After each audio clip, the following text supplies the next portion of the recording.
Buongiorno e ben ritrovati con una nuova edizione del TG Flash di New Sicilia. In apertura partirà giovedì 15 maggio la nuova campagna antincendio in Sicilia.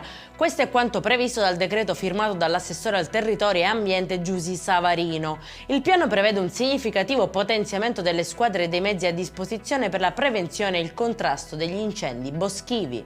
Ancora violenza nel carcere di Piazza Lanza a Catania. Un giovane agente è stato preso a calci e pugni da un detenuto ed è stato trasportato d'urgenza in ospedale. A denunciare l'accaduto è il SAP, sindacato autonomo di polizia penitenziaria, che denuncia un sistema penitenziario ormai al collasso aggravato da politiche di sicurezza smantellate nel passato. 3 dipendenti in nero, pesce surgelato privo di tracciabilità e numerose irregolarità sulla sicurezza nei luoghi di lavoro. Questo è quanto emerso da un controllo effettuato in un bar pasticceria di Corso Indipendenza, sempre nel capoluogo etneo. Scattano sanzioni salatissime per oltre 26.000 euro.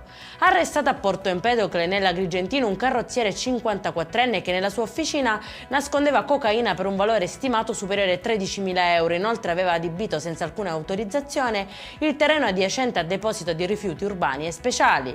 E in chiusura Messina conquista la bandiera blu 2025, la prima città metropolitana d'Italia a ottenere il prestigioso riconoscimento, premiati oltre 11 km di costa per qualità ambientale e servizi.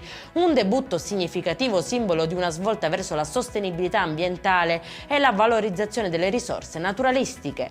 Per questa edizione è tutto, prossimo appuntamento alle 19:30. Buona giornata.